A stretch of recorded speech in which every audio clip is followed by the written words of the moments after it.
The fragile link. Dr. Maya Chen pressed her face against the reinforced viewport of the observation deck, watching the swirling maelstrom of energy that hung in space like a wound in reality itself. The quantum rift pulsed with colors that had no names, stretching across several kilometers of what should have been empty void. Around her, the deep space research vessel Nexus Prime hummed with activity as the mixed crew of alien scientists worked frantically at their stations. Fascinating and terrifying in equal measure, commented Medical Officer Kane, his scaled hands clasped behind his back as he joined Maya at the viewport. The ancient Sorok's vertical pupils dilated as he studied the phenomenon. In 3 centuries of space travel, my people have recorded only 7 such rifts. None this large. Maya nodded absently, her mind already racing through calculations. As the ship's quantum physicist and the only human aboard, she often found herself caught between wonder and worry. The Galactic Federation research vessel housed representatives from 12 different species, each chosen for their unique evolutionary advantages. The Luxarians for their crystalline logic processing, the Mectans for their precision engineering, the Vorthak for their energy manipulation abilities. And then there was Maya, the token human, included more for diplomatic purposes than any particular specialization. Dr. Chen, report to the primary laboratory immediately, came Commander Zephyr's voice over the ship's communication system. The Luxarian's tone carried the characteristic harmonic resonance of his crystal-based vocal cords, each word precisely modulated.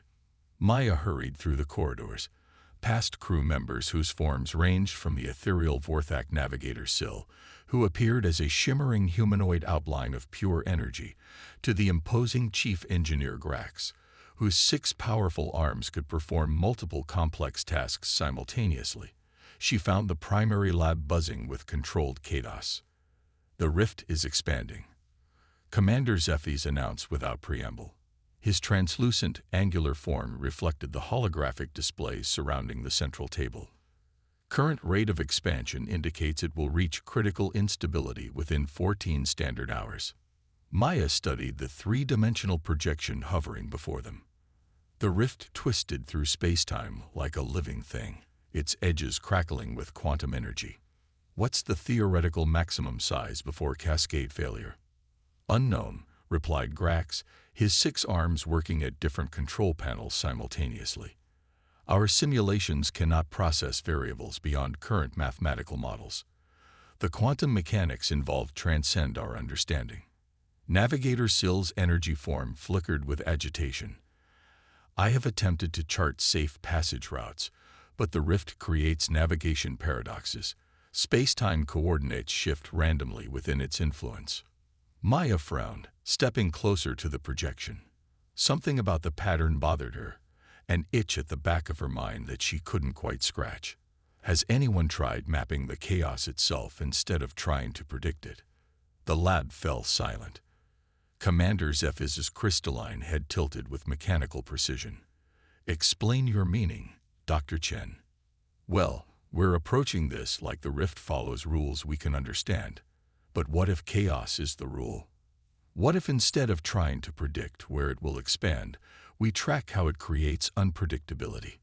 Chief Engineer Grax's multiple eyes focused on Maya with intense scrutiny.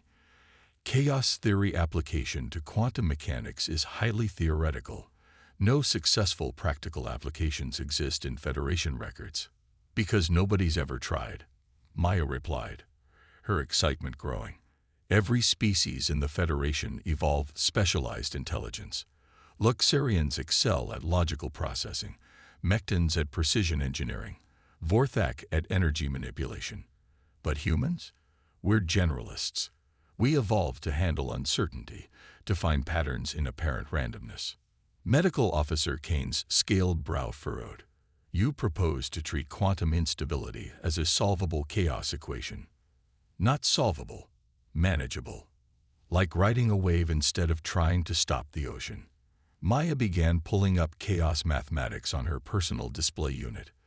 Look, if I map the rift's expansion using strange attractor theory. Absolutely not. Commander Zephy's interrupted, his harmonic voice taking on sharp overtones. Federation safety protocols explicitly forbid experimental applications of unproven theories during crisis situations. We must follow established procedures. Maya felt the familiar frustration that came with being the outsider. And what procedures exactly? Nobody has protocols for quantum rifts this size. We will implement standard containment measures, Zephyr declared. Gravitational field generators to create space-time anchor points, quantum dampening fields to reduce energy fluctuations, and emergency evacuation procedures if containment fails. Over the next 6 hours, Maya watched the crew execute their plan with flawless precision. The Luxarians calculated optimal placement coordinates with mathematical perfection. The Mectans installed containment equipment with mechanical precision. The Vorthek channeled energy into the dampening fields with artistic grace. Each species performed exactly as their evolutionary advantages dictated. And it wasn't working. Containment field strength decreasing by 12%, reported Chief Engineer Grax. Rift expansion accelerating beyond projected parameters. Commander Zephyr's crystal form flickered with what Maya had learned to recognize as Luxarian frustration. Recalculate field harmonics. Increase power allocation to gravitational anchors. Already at maximum safe levels, Grax replied. Further increases risk cascade failure of ship's main reactor. Maya studied the readouts flowing across her display. The rift pulsed and twisted, seeming to actively resist their efforts at containment. Every time they established a stable field, the quantum disturbance shifted in ways that defied their predictions. It's like it's learning, she muttered. Quantum phenomena do not learn, Commander Zephyr stated firmly. They follow mathematical principles. Human principles, maybe. But look at the pattern. Maya highlighted sections of the rift's behavior on the main display. Every time we try to contain it one way, it responds by becoming more chaotic in a different way. It's not random. It's adaptive chaos. Navigator Sill's energy form pulsed with consideration. Adaptive systems require some form of consciousness or feedback mechanism. Or they require someone conscious to interact with them properly. Maya turned to face the assembled crew. What if the reason our containment isn't working is because we're trying to impose order on something that exists in a state of controlled chaos? Medical Officer Kane's ancient eyes studied Maya carefully. You believe the rift requires a different approach entirely. I believe it requires a human approach. Maya pulled up her chaos theory calculations again. Instead of fighting the chaos, we work with it. We use the rift's own unpredictability to guide it toward stability. That is complete contradiction of logical principles, Commander Zephyr declared. Chaos cannot create stability. Tell that to evolution. Maya shot back. Random mutations created every specialized intelligence on this ship. Chaos can absolutely create stability, just not the kind you can predict in advance. Chief Engineer Grax's 6 arms paused in their work. Your proposal lacks mathematical foundation. How do you implement controlled chaos without control parameters? Maya took a deep breath. This was the moment when she either proved her worth or confirmed every doubt about including humans in advanced Federation research. You give me direct interface access to the quantum field generators, and you trust me to feel my way through it. The silence that followed was deafening. Around her, the most advanced minds from 12 different species processed what she had just suggested, abandoning scientific method in favor of human intuition. Absolutely impossible, Commander Zephyr finally declared. I cannot authorize experimental procedures based on. He paused, searching for words. Based on feelings. Then we're all going to die when that rift tears this sector of space apart, Maya replied quietly. Because your logical, precise, specialized approaches aren't working. The rift is growing stronger every hour. As if summoned by her words, the ship suddenly lurched violently. Emergency lights activated throughout the laboratory as the rift's energy wave washed over them. Gravitational anchor point 7 has failed, Chief Engineer Grax reported, his 6 arms working frantically to compensate.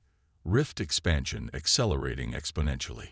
Maya watched the quantum phenomenon pulse and twist on their displays, beautiful and terrible in its destructive power.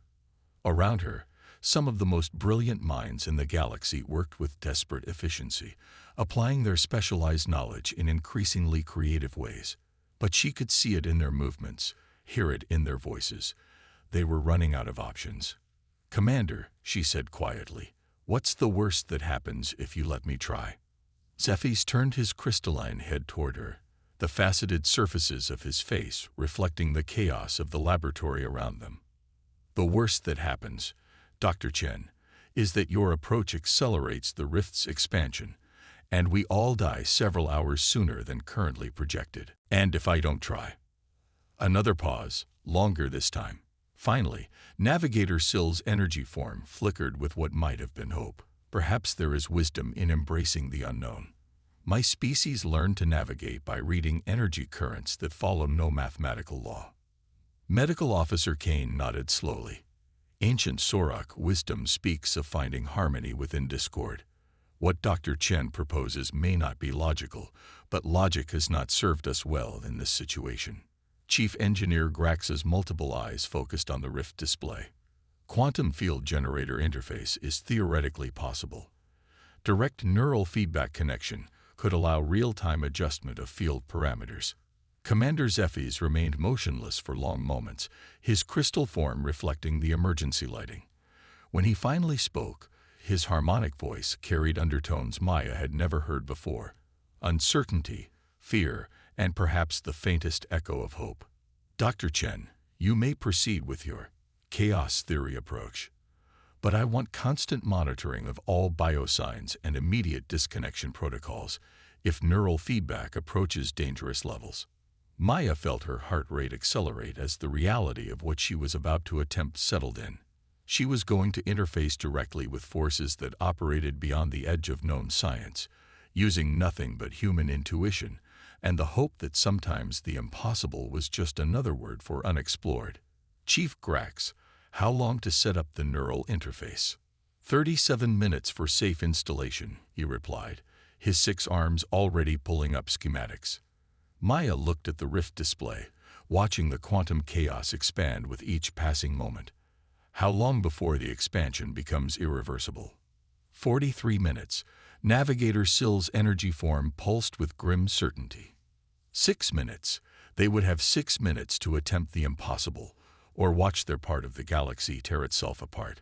Maya closed her eyes and tried to quiet the voice in her head that sounded suspiciously like every professor who had ever told her that humans were too primitive, too chaotic, too unpredictable for serious scientific work. Maybe, she thought as Chief Engineer Grax began assembling the neural interface equipment, it was time to prove that unpredictable could be exactly what the universe needed. The impossible solution. The neural interface crown felt cold against Maya's forehead as Chief Engineer Grax made final adjustments to the quantum field connection. Around her, the primary laboratory hummed with tension as thick as the electromagnetic fields crackling through the ship's systems.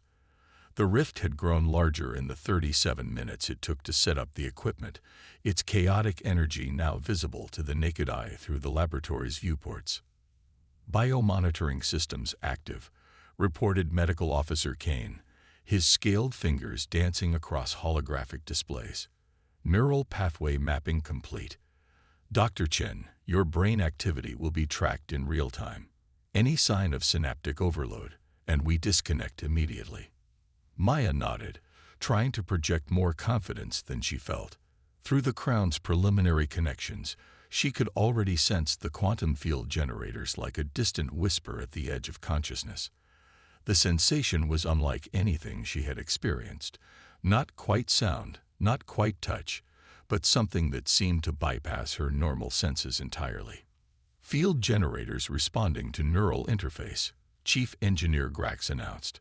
"Dr. Chen, you now have direct control over quantum field manipulation parameters." Commander Zephys stood rigidly at the central display, his crystalline form reflecting the swirling chaos of the rift. "Dr. Chen, You have precisely 6 minutes before expansion reaches irreversible cascade failure. What exactly do you intend to do? Maya closed her eyes and extended her consciousness toward the quantum fields. The sensation was overwhelming at first, like trying to hear a whispered conversation in the middle of a thunderstorm. The rift's energy felt alien and wild, but underneath the chaos, she began to sense something else. Patterns within patterns, like jazz improvisation that seemed random until you understood the underlying rhythm. "It's not fighting us," she murmured, her awareness expanding through the field generators. "It's responding to us. Every time we try to contain it with rigid structures, it creates more chaos to balance the equation." "Explain." Navigator Sill's energy form pulsed with interest. Maya kept her eyes closed, following the quantum fluctuations with her mind. The rift isn't just a tear in space-time. It's a self-correcting system trying to find equilibrium. When we impose artificial order, it generates more chaos to maintain balance. "That makes no scientific sense," Commander Zephyrs protested. "It makes perfect sense if you think about it like an ecosystem," Maya replied, beginning to adjust the field parameters not to contain the chaos, but to guide it. Introduce too many predators, and prey populations explode. Try to eliminate chaos entirely, and the system creates more chaos to survive. Through the neural interface, Maya began to feel the rift's rhythm. Instead of fighting against the quantum fluctuations, she started to harmonize with them. Where the rift wanted to expand violently, she offered gentle redirection. Where it twisted space-time into knots, she provided alternative pathways for the energy to flow. "Remarkable," breathed Medical Officer Kane. "Dr. Chen's neural activity is synchronizing with the quantum field fluctuations. Her brain is literally resonating with the rift's energy patterns." Maya felt her consciousness stretching, expanding beyond the confines of her individual mind. The rift no longer felt like an external phenomenon. It felt like an extension of her own thoughts, chaotic and wild, but ultimately purposeful. She could sense the underlying mathematics, not as equations to be solved, but as music to be conducted. "Rift expansion slowing," Chief Engineer Grax reported, his 6 arms monitoring multiple systems simultaneously. "Energy fluctuations becoming more organized." "Not organized," Maya corrected, her voice taking on a dreamy quality as her awareness danced with the quantum forces. "Purposeful. The chaos has meaning. It's just meaning we've never learned to read." Through the neural interface, she began to understand something profound about the rift. It wasn't a random tear in space-time at all. It was a natural phenomenon, like a cosmic storm system, following rules that existed beyond conventional physics. The kind of rules that required intuition rather than calculation to navigate. "Biosigns are still stable," Medical Officer Kane reported, "but neural activity is increasing exponentially." "Dr. Chen, can you still hear us?" Maya could hear them, but their voices seemed to come from very far away. Most of her attention was focused on the delicate dance she was performing with forces that could tear reality apart. Through the quantum fields, she began to sense something that made her gasp. "There are more rifts," she announced suddenly. "This isn't an isolated phenomenon. There's a whole network of them, connected through higher dimensional space. They're like neurons in a vast cosmic brain." The laboratory fell silent except for the humming of equipment. Commander Zephyrs' crystalline form reflected the swirling displays around them. "Are you suggesting the rifts are part of some form of cosmic consciousness?" "I'm suggesting they're part of something bigger than we understand," Maya replied, her awareness now touching the edges of the network. "And our containment efforts have been disrupting a system that's been stable for millions of years." Through the neural interface, she could feel the rift responding to her guidance. Instead of expanding chaotically, it began to pulse in a rhythm that reminded her of a heartbeat. The violent energy fluctuations smoothed into something that was still chaotic, but no longer destructive. Energy output decreasing to manageable levels, Chief Engineer Grax announced with obvious amazement. "The rift is maintaining size but reducing destructive potential." Maya smiled, Her consciousness still extended through the quantum fields. It's not shrinking because it doesn't need to shrink. It just needed someone to listen to what it was trying to communicate. And what exactly is it communicating? Navigator Syl asked, her energy form pulsing with curiosity. Maya considered the question, trying to translate sensations that existed beyond language into words her colleagues could understand. Information. The rifts are how the universe processes information across vast distances. They're not anomalies. They're features, like blood vessels in a living organism. That's... Commander Zephy's paused, his logical mind struggling with the implications. That's completely contrary to established cosmological theory. Most discoveries are, Maya replied gently. Through the neural interface, she began the delicate process of stabilizing the rift permanently. Not by containing it, but by helping it find its natural equilibrium within the cosmic network. The process required every bit of human adaptability she possessed. Where Luxarian logic would demand consistent rules, Maya had to embrace constant change.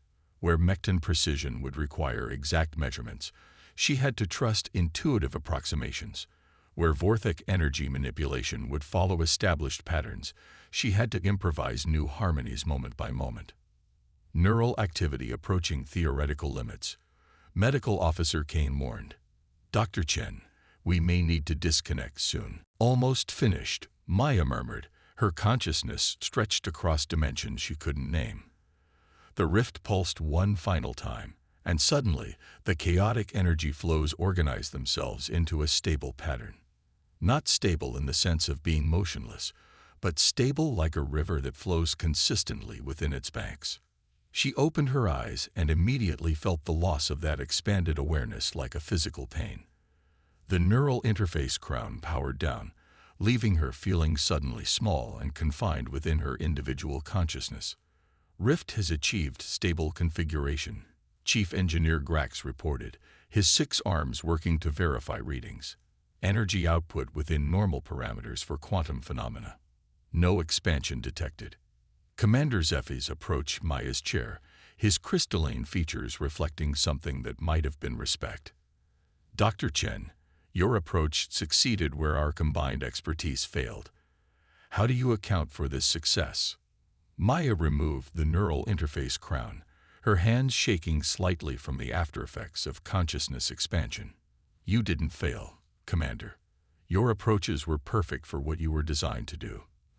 But this required something different, something messy and unpredictable, and willing to embrace uncertainty.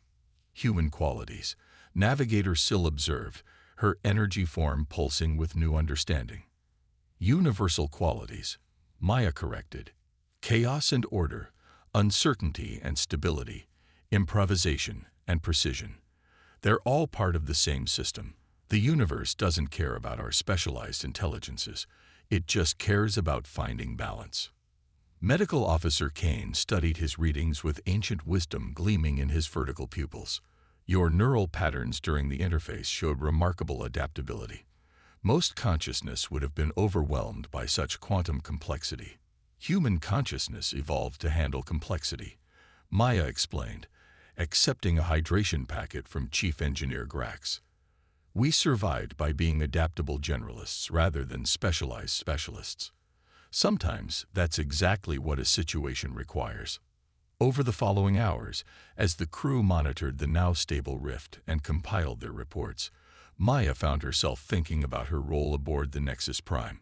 She had joined the crew as the token human, included more for diplomatic appearances than scientific value. But perhaps that had been the point all along.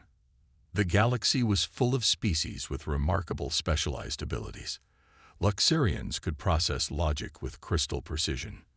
Mectans could engineer solutions with 6-arm deficiency.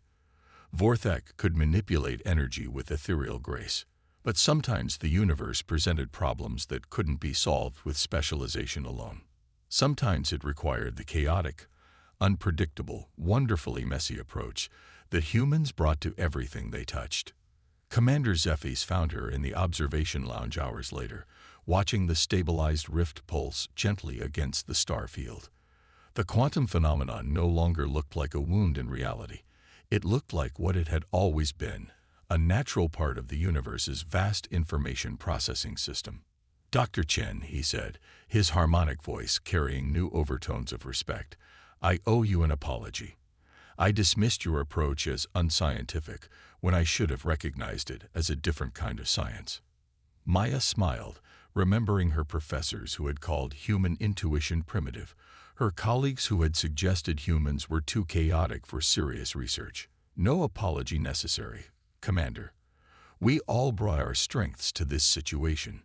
It just happened that this particular universe-ending crisis required human-style problem-solving. Perhaps, Zephys replied, settling beside her with his crystalline form reflecting the gentle light from the rift. The Federation has been thinking about crew composition incorrectly. We assign specialists based on predictable challenges, but perhaps we should also include chaos specialists. Humans, you mean? Humans, he agreed. For the problems we cannot predict, the challenges that require us to embrace uncertainty rather than eliminate it. Maya watched the rift pulse in its cosmic rhythm, part of a network of information that spanned the galaxy in ways they were only beginning to understand. Tomorrow they would begin the careful work of mapping the rift network, of learning to read the universe's own neural patterns. It would require all their combined specializations, Luxarian logic to process the data, Mecton precision to build the instruments, Vorthek energy sensitivity to detect the subtle connections. And it would require human chaos theory to understand how it all fit together into something beautiful and complex and utterly unpredictable. Sometimes being out of place was exactly where you needed to be.